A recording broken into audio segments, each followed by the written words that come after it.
来收拾房车了，又要出发了啊！每次出发前都特别兴奋。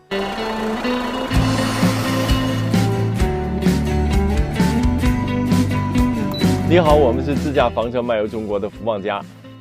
自驾房车结束新疆的旅行后啊，就回到了家乡沈阳，我们就等待着一个过春节，算是休整了一大段时间。我们的房车呀，在园区里停放了前后有3个多月，房车长时间的停放会有问题吗？好多朋友对这个问题都特别感兴趣。今天呢，就和朋友们聊一聊我的经历。春节快结束了，这2天有时间，我想好久没动车了，启动一下车吧，顺便整理一下做出发前的准备。然后我就来到了咱房车这儿哈，用电动钥匙打个门打不开了，手动打开驾驶室门后，发现车不启动了。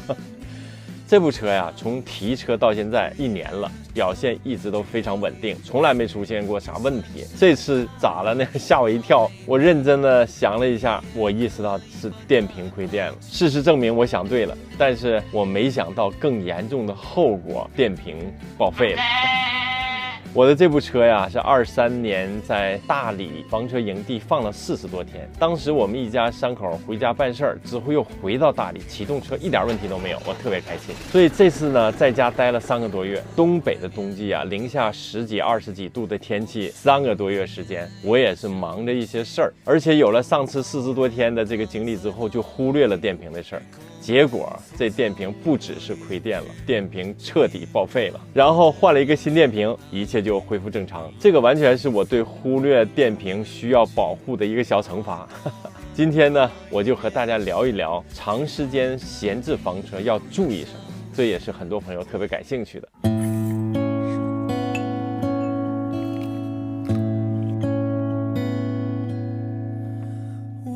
我虽然自驾房车7年，先后换了2辆房车，但是我本身呢动手能力不强，自己在实际使用房车中的一点经验和教训和朋友们纯分享。咱们分2个部分说哈，先说房车的底盘部分，再说生活区部分。房车长时间停放底盘，重点注意3个方面：电瓶、轮胎和漆面损伤。第一个，电瓶，大家知道汽车长时间不使用电瓶亏电，汽车就启动不了。我原来第1辆房车啊，曾经在东北冬季闲置过几个月，当时坚持每周发动车半小时或者小半个月时间跑出去附近转一圈就没有问题。如果长时间不动车呢，也可以将电瓶的负极摘掉，避免电瓶电量亏空问题的出现。第2个啊，轮胎，汽车轮胎长期的停放对轮胎的损伤比行驶的伤害要大。长期停放轮胎的受力不均，造成轮胎变形损坏，其实解决起来也简单，1个月开车出去溜一圈，轮胎整体接触地面就解决了这个问题。还有建议房车车友啊，安装支腿。房车呢整体重量比较大，尤其是后半部分，停车的时候呢，支腿将整体车架起来，就防止轮胎长时间固定位置受力变形。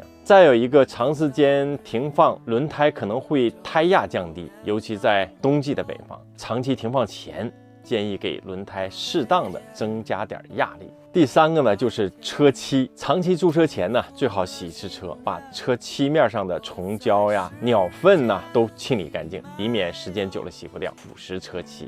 接下来咱说说第2部分，就是生活区的注意事项。生活区的第1个注意事项呢，就是防止锂电池亏电，尤其在冬季的东北高度重视。首先呢，我们要将房车内的用电设备全部关闭，然后呢，给房车充电。在高海拔地区啊，由于阳光好，日照时间长，所以太阳能板的发电效率高，可能都不需要市电来充电。但是在低海拔地区，尤其冬季的东北，最好要一段时间就用市电充电一次，保持咱库仑计能显示50%以上的电量。第2个呀，就是将水箱、清水箱、灰水箱、黑水箱都要彻底放空，水路的水管也要放净水。冬季避免将水箱的水路冻坏，夏天呢也避免滋生细菌。第3个呢，就是车内的生活用品做好清洁，有些物品不要放置在车内，例如煤气罐啊、卡式炉气罐等等危险品，也不要将打火机等这易燃易爆的物品放在车窗前，防止阳光暴晒出危险。第4个呀，所有的食品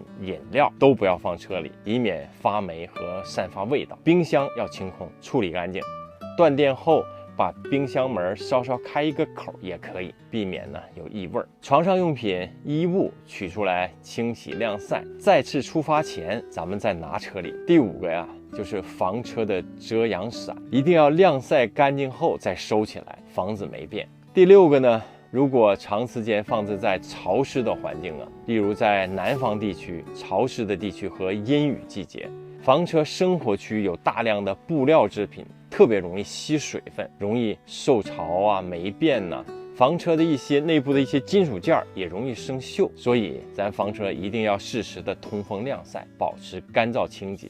说了这么多呀，是不是有朋友感觉房车好多事儿啊，好费劲呢？我想说，房车是为我们提升旅行体验服务的，甚至是让我们有更丰富的人生体验来让我们驾驭使用的。无论怎样，对于像福旺家这样喜欢旅行的朋友们，一直在路上，那就克服小困难，迎接大欢喜。